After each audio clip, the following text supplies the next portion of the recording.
25 aprile, secondo te come va vissuto? Bisogna festeggiare. No. Come sempre oppure con attenzione visto che è morto Papa Francesco nel frattempo? La questione di Papa Francesco sinceramente non c'entra col 25 aprile, quindi io farei come sempre. Penso che ognuno dovrebbe decidere per se stesso. Sono soprattutto i giovani che non condividono le raccomandazioni del governo, in particolare del ministro alla protezione civile Nello Musumeci, sulla sobrietà alle celebrazioni per gli 80 anni dalla liberazione alleata e la fine della seconda guerra mondiale. Per molti invece proprio per gli 80 anni e per quello che sta accadendo fuori e dentro i confini nazionali, la liberazione va festeggiata con ancora maggiore vigore. Da dove venite? Novara, Ecco. E secondo voi come va vissuta sta cosa? Perché è roba nazionale. nel più grande modo, Quindi non sommessamente. Farlo riconoscere, farlo praticamente ricordare ai nuovi che dopo 80 anni non hanno vissuto queste cose. secondo lei? Sono d'accordo.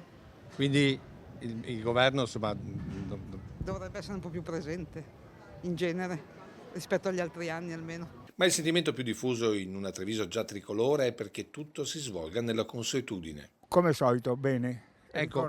Ricordando bene. Come sempre il 25. No, come sempre. Bisogna ricordare il 25 aprile e anche il Papa. Sempre sommessamente, non potremmo mica andare in piazza a far casino.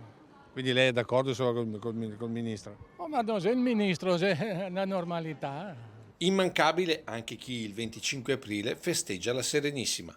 C'è la festa di San Marco, basta, fine. Oppure ricorda l'impero romano. 25 aprile. Come si deve... Natale di Roma, Natale di Roma. sì.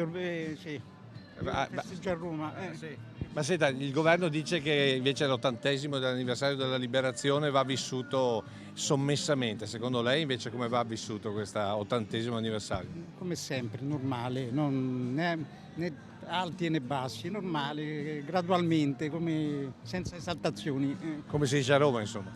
Sì. Alla fine c'è chi alla liberazione ci aggiunge anche un po' di superstizione. Sommessamente no, si deve vivere bene perché siamo liberi e facciamo quello che vogliamo. Nonostante il lutto con Papa Francesco. Papa Francesco purtroppo è andato, era in carne e ossa come noi, quindi non è che... cioè, tocca a tutti prima o poi, tocca ferro però.